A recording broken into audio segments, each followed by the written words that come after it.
और चल दिए हैं।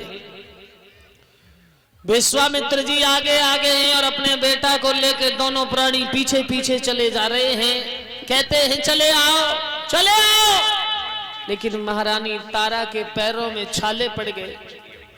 क्यों? जो कभी महलों के बाहर नहीं आई थी वो तारा आज बिना चप्पलों के भागती हुई जा रही है। सज्जनों, महारानी तारा कहती है महाराज अब चला नहीं जाता कि मेरे पैरन पर गए छाले में कैसे चलूं, पैरन पर गए छाले में कैसे चलूं।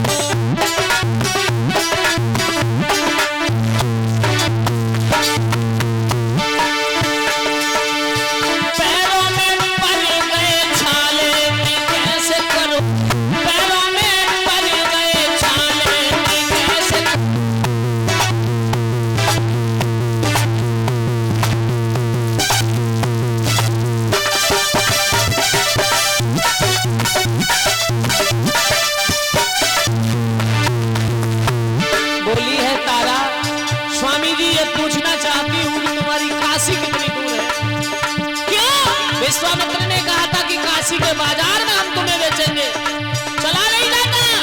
रोहित कहता है माँ मुझे प्यास लग रही है। तारा बोली पिया बेटा रोहित को प्यास लग रही है। हरिश्चंद्र बोले नहीं तारा, जब तक महात्मा जी का कर्ज अदा नहीं होगा तब तक ना कुछ खाएंगे और ना कुछ पिएंगे। कभी ना आई थी महलों के बाहर,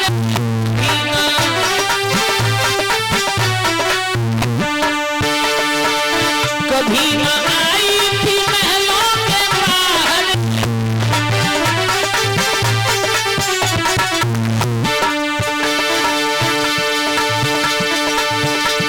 और मैंने पग नहीं भाग जैसे चलूं, पैरन पर गए छाले जैसे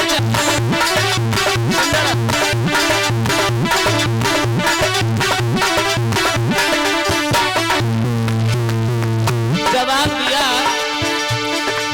कभी ना उतरा था गोदी से ललना,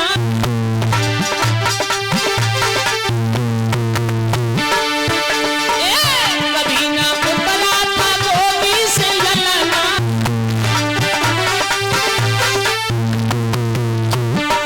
बोली है तारा सो दुख धनाने डाले मैं कैसे चलूं, पैरों में पड़ गए छाले।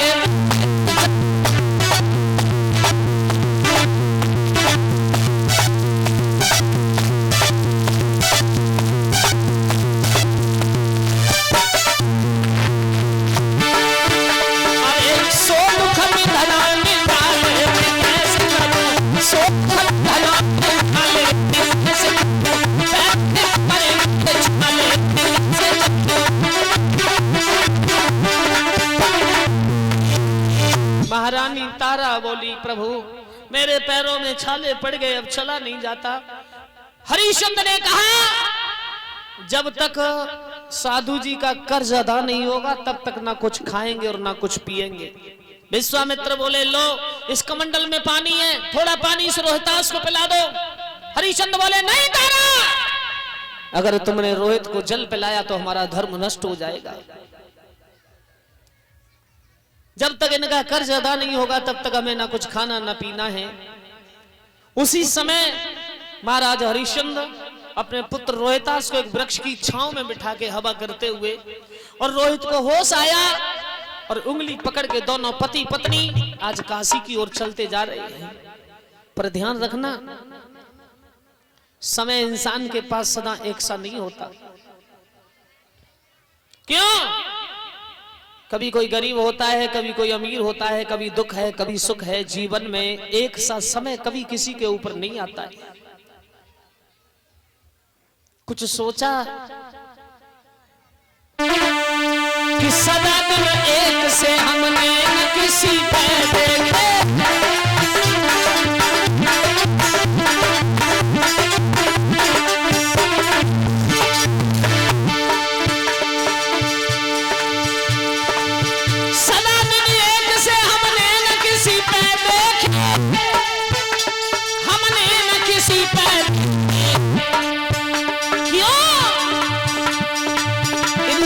दुनिया में चढ़ते उतरते देखे, इस दुनिया में चढ़ते उतरते देखे।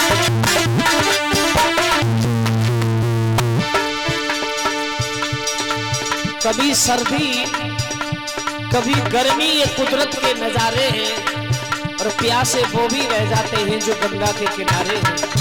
क्यों? इंसान के जीवन में एक दिन हरपाल नाथ जी हमने अच्छे वीआईपी कपड़ों में अपने गांव की गलियों में घूमते देखे थे, और आज द्वारे द्वारे पे एक दिन हरपाल नाथ जी स्वामी हमने सूट बूट पहने देखे, और आज द्वारे द्वारे पे अलग जलाते देखे, आज द्वारे पे अलग जलाते देखे,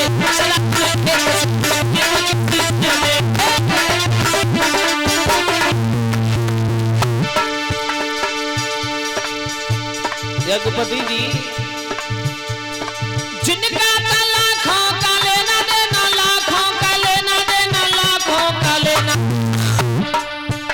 जो 1 लाख देते थे 2 लाख लेते थे, लेकिन आज द्वारे द्वारे पे हाथ फैलाते देखे, आज द्वारे द्वारे पे हाथ फैलाते देखे।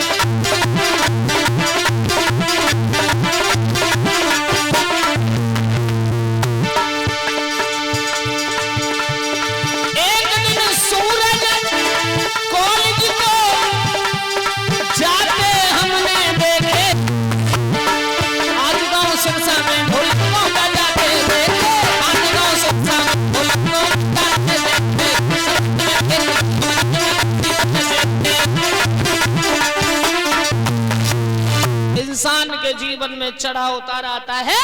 कहा महाराज हरिश्चंद्र राजा थे और आज दर दर के भिखारी बन गए। लेते जा रहे हैं, आगे चलते जा रहे हैं। काशी के बाजार में महाराज हरिश्चंद्र पहुंचे, और जैसे काशी के बाजार में पहुंचे, आहा, आवाज लगाई विश्वामित्र ने, काशी के लोगों, ये 3 प्राणी बिक रहे हैं, कोई खरीदना चाहे तो खरीद लो। लेकिन एक नाचने वाली वैश्या आई है, और उस नाचने वाली वैश्या ने कहा इस सुंदरी का क्या मोल है। विश्वामित्र जी ने कहा क्षमा करना देवी, इस सुंदरी के साथ में ये बालक भी जाएगा। 20 भार सोना इस सुंदरी का देना पड़ेगा, और 20 भार सोना इस बालक का, 40 भार सोने में ये दोनों बालक। आहा, तारा ने दोनों हाथ जोड़े, क्षमा करो ऋषिराज, अगर इस वैश्या के हाथ तुमने हमें बेचा तो ना जाने ये कहां कहां घुमाएगी। तलवार लो और हमारी गर्दन काट दो, लेकिन इस वैश्या को मत बेचो। विश्वामित्र बोले खैर कोई बात नहीं। फिर आवाज लगाई, काशी के लोगों, 3 प्राणी बिक रहे हैं, अगर कोई लेना चाहे तो ले लो।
सब नीति कह रही है, रानी को देवता है, बात सब नीति कह रही है।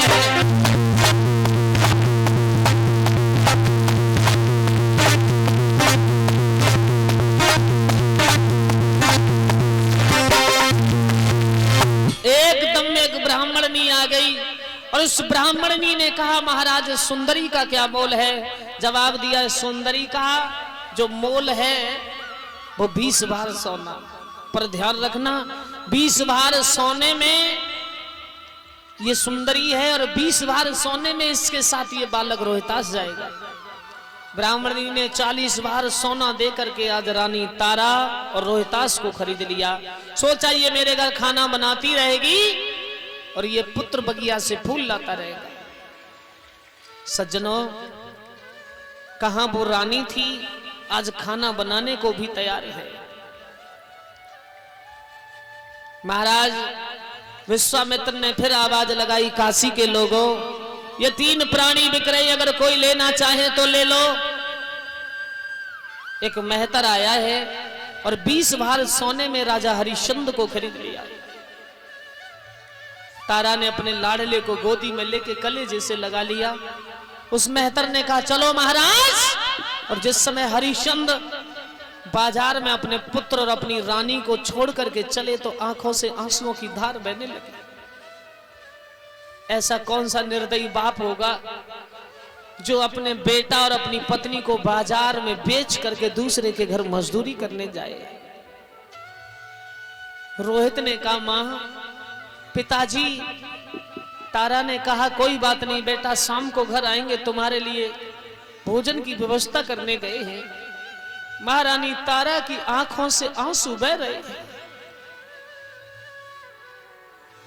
तारा रो रही है, रोहित भी रो रहा है, उधर महाराज हरिश्चंद्र रो रहे हैं। आज तीनों वहां से इधर और उधर की ओर बिछड़ करके चले गए। तारा फपक फपक के रोती हुई अपने कलेजे के टुकड़े को लेकर के घर आ गई। ब्राह्मणी का सुबह शाम भोजन बनाना, रोहितास बगिया से फूल लेकर के आता है और महाराज हरिश्चंद्र का काम है एक घड़ा दिया कि नदी से तुमको पानी लेके आना है। सज्जनों, श्री सुखदेव जी कहते हैं हे महाराज परीक्षित समय चलता चला गया। हरिश्चंद्र ने पहले दिन भोजन बनाया है तो क्या देखा, विश्वामित्र एक महात्मा बन के आए, भिक्षाम देही बनी बनाई रोटियों को दान में ले गए। दूसरे दिन भोजन बना के हटे, विश्वामित्र एक कुत्ता बन के आए, संपूर्ण बनी बनाई रोटियां ले गए। तीसरे दिन बिल्ली बन के आए, रोटियों को ले गए। राजा ने सोचा 3 दिन भोजन बनाया लेकिन खाने को एक गस्सा नहीं मिला, मुझे विश्वास है मेरी किस्मत में भोजन नहीं है। राजा ने भोजन करना छोड़ दिया। 31 दिन हो गए महाराज को व्रत, लेकिन शरीर सुख सुख के लकड़ी हो गया है। घड़ा उठाते हैं, भर लिया जल का घड़ा, नहीं उठता। पर ध्यान रखना महारानी तारा उसी घाट पर पधारी थी और महारानी तारा को देख करके हरिश्चंद्र बोले तारा मेरी गागर को उठवा दे। तो तारा ने कहा महाराज क्षमा करो, तुम मेहतर का घड़ा लिए खड़े हो और मैं एक ब्राह्मण परिवार का घड़ा लिए खड़ी हूं, मैं तुम्हारे घड़ा को नहीं छू सकती। हरिश्चंद्र ने कहा तारा क्या कह रही हो, अरे आप मेरी पत्नी हो। तो तारा ने कहा महाराज आपका अधिकार जब तक था जब तक तुमने मुझे नहीं बेचा, अब मुझ पर अधिकार उस ब्राह्मणी का है जिस ब्राह्मणी ने 20 बार सोना देके मुझे खरीदा, तुम्हारा कोई अधिकार नहीं। मैं अपने धर्म को नहीं छोड़ सकती महाराज, नहीं छोड़ सकती। हरिश्चंद्र बोले तारा उस दिन की याद करो तारा जिस दिन हमारा तुम्हारा विवाह हुआ। तारा कहने लगी महाराज आप कुछ भी कथा सुनाओ, मैं अपना धर्म नहीं छोड़ सकती। आप अपने धर्म पर हो तो मैं अपने धर्म पर हूं। हरिश्चंद्र ने कहा आज तो मेरा मालिक बहुत रिस होगा, शाम हो गई, तारा घड़ा नहीं उठ रहा है। तो तारा ने कहा एक अकल बता सकती हूं कि गहरे में घुस जा घड़ा उठ जाएगो और तनक सहारो पानी को लग जाएगो। आप अंदर प्रवेश कर जाओ और जब आप अंदर चली जाओगी जल में तो डुबकी लगाना, घड़ा तैरता रहेगा और गर्दन नीचे लगा देना, घड़ा सर पे आ जाएगा। हरिश्चंद्र घड़ा को लेके अंदर चले गए और जब गहरे जल में गए तो घड़ा तैर रहा है।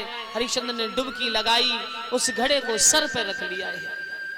शरीर इतना कमजोर था जिससे रास्ता नहीं चली जाती। जब रहा चली नहीं जाई है, जब दुर्लभ का ये भाई है,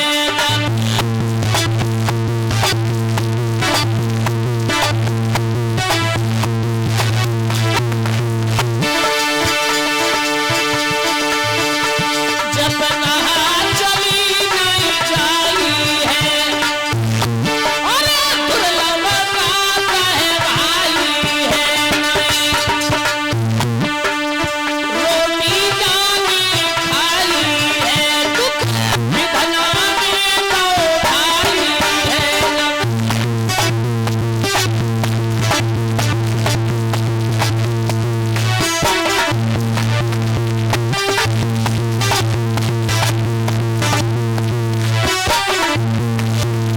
महाराज हरिश्चंद्र का शरीर सूख सूख के लकड़ी रास्ता नहीं चली जाती, चलते आ रहे हैं, डिगडिगाते आ रहे हैं, दरवाजे पर आए, ऐसी ठोकर लगी, घड़ा नीचे गिर गया और नीचे गिर के फूट गया। निकल के आया मेहतर, हरिया इतने घड़े अगर आप रोजाना फोड़ोगे तो कहां से आएंगे, ये बताओ, आपने भोजन नहीं खाया क्या? दुकान पे गए हैं और दुकानदार से पूछा कि इस राजा ने कितना राशन लिया, तो कहा 3 दिन राशन लिया है। तो कहा धन्य है, 31 दिन तुमने मेरी बिना भोजन की ये सेवा की है। अब ये जल का काम आपसे नहीं होगा, आप ऐसा करो, ये फटा हुआ बांस है और ये कंबल ले जाओ, मेरे मरघट में चले जाओ और मेरे मरघट में जाकर के तुम्हें पहरा देना है। पर ध्यान रखना, समय बड़ा बलवान होता है, समय के सामने किसी की चलती नहीं। कहां राजा थे और आज मरघटिया बन गए, क्यों? बताया भी है, परम पूजनीय गुरुदेव स्वर्गीय ब्रजेश कुमार शास्त्री जी ने बताया। क्या बताया? एक दिन रावण ने 10 दिशा जीत लई, एक दिन शीश लगे कटे रहे रन में,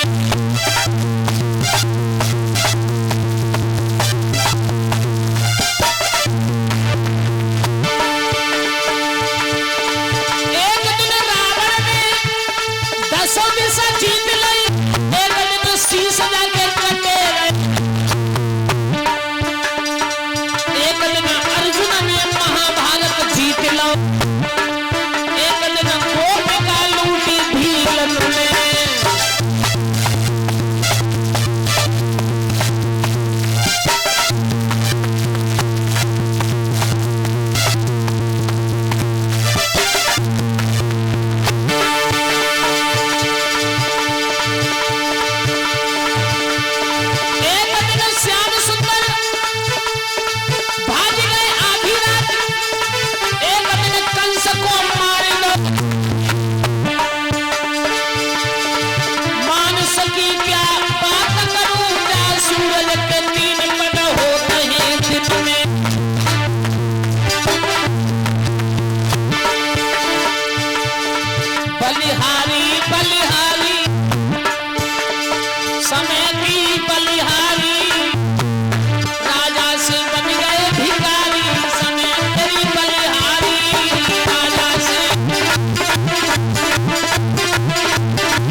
हरिश्चंद्र कहां राजा थे और आज कहां मरघटिया बनकर ड्यूटी लगा रहे हैं।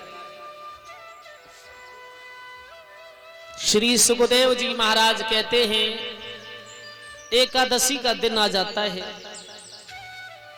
और जिस समय एकादशी का दिन आया ब्राह्मणी ने कहा तारा आज तो रोहितास को बागों में भेज दो। रोहितास को छोटी सी छबड़िया लेके फूल तोड़ने भेजा है तारा ने। उधर विश्वामित्र बाग में एक बड़े सुंदर सा फूल है, उस फूल के नीचे नाग बने बैठे हैं। रोहितास ने जिस समय सुंदर फूल देख करके उस पर हाथ चलाया, विश्वामित्र ने मौका पा करके रोहितास को पैर में डस लिया। मां मां मां कह करके जमीन पर गिर गए। रोहितास के क्षण मात्र में प्राण पखेरु निकल गए और उन्हीं विश्वामित्र ने काशी की गलियों में जाके आवाज लगाई, काशी के लोगों, अरे काशी के लोगों, बाग में किसी का एक बालक फूल तोड़ने गया था, उसे सर्प ने डस लिया है। काशी के लोगों बात सुनो, एक लला बाग में आओ है, मैया मैया चिल्लाए नो है, बेकार नाग में खाओ है।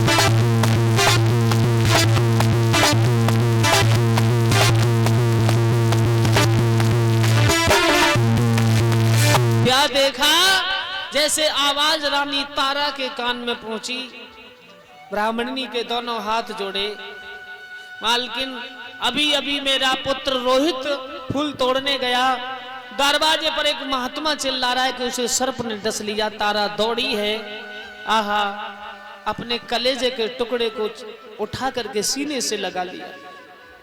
देखा उसके प्राण निकल चुके थे।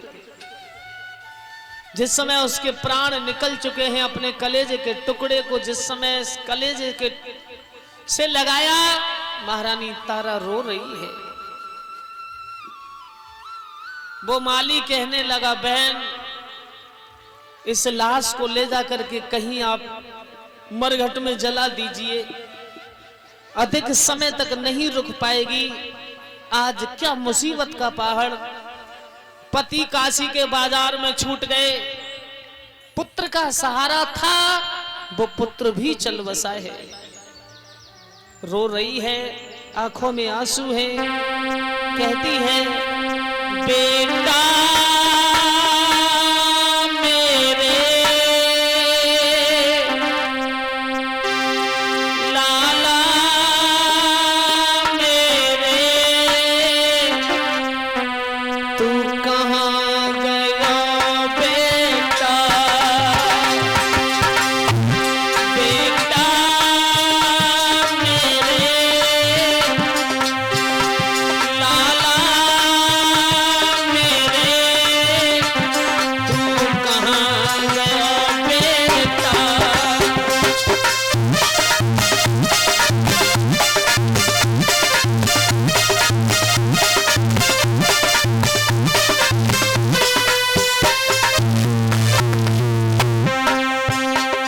आंखों में आंसू लेके अपने लाडले को कलेजे से लगा लिया।